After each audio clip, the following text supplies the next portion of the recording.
రావణాసురుడు భూమండలాన్ని మొత్తం జయించటం అనేది పక్కన పెట్టండి.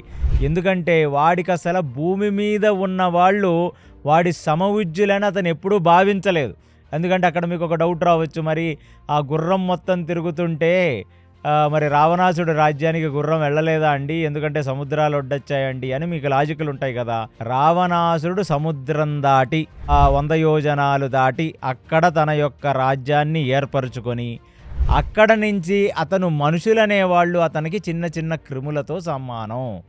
ఆయన పైన ఊర్ధ్వలోకాలను, కింద లోకాలను జయించటం మొదలుపెట్టాడు. అంటే ఒక శ్రీలంకలో ఉన్న కొలంబోని రాజధానిగా చేసుకున్న రావణాసురుడు అక్కడ నుంచి పైలోకమైన బుహర్లోకం, స్వర్గలోకం, మహాలోకం, జనలోకం, తపోలోకం వరకు, అంటే బ్రహ్మగారి కింద లోకముల వరకు అందరినీ బాధించటం రావణాసురుడు మొదలుపెట్టాడు.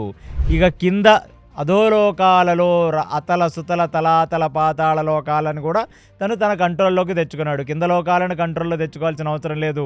ఎందుకంటే ఇతని యొక్క బంధుమిత్ర పరివారాది వాళ్ళంతా అక్కడే ఉంటారు. అందులోనూ వీరి తాతగారైన బలిచక్రవర్తి ఆ సుతల లోకాన్ని పాలిస్తున్నాడు. కాబట్టి వాళ్ళు ఉంటారు కాబట్టి కింద లోకాలను పెద్దగా ఆయన కంట్రోల్లోకి తీసుకోరాకపోయినా, బట్ ఆయనంతా కూడా రావణాసురుడికి ఫేవరబుల్ పీపుల్. పైలోకాలన్నీ కంట్రోల్లోకి తీసుకున్నాడు.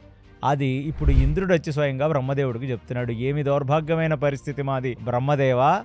వాడు లేని చోటు లేకుండా వాడు ప్రతి ఒక్క లోకాన్ని వాడి ఆధీనంలో తీసుకొని ఎన్ని రకాలుగా బాధలు పెడుతున్నాడో పక్కన పెడితే, అసలు ఆడవాళ్ళని నచ్చిన వాళ్ళని నచ్చినట్లుగా ఎత్తుకెళ్ళిపోయి వాళ్ళని రేపులు చేసి వాళ్ళని అన్ని రకాలుగా బాధలు పెడుతున్న పరమనీచుడు, పరమనికృష్టుడు ఆ రావణాసురుడు. కాబట్టి అటువంటి రావణాసురుడు దగ్గర నుంచి మమ్మల్ని మేము కాపాడుకోవటం కోసం తలా ఒక్కొక్క వేషాలు వేసుకొని తిరగాల్సి వస్తుంది. ఎక్కడైనా రావణాసురుడు కంటపడితే వాడు మేమందరం కూడా హరిభక్తులమని, మేమందరం కూడా ఆ హరి యొక్క అనుయాయులమని, సేవకులమని మమ్మల్ని ఎక్కడ హింసిస్తాడో తెలియకపోగా వాడి శాడిజంకి మేము బలి కాకూడదని చెప్పి మేము రకరకాల జంతువులలోకి దూరి అక్కడి నుంచి పారిపోతున్నాం.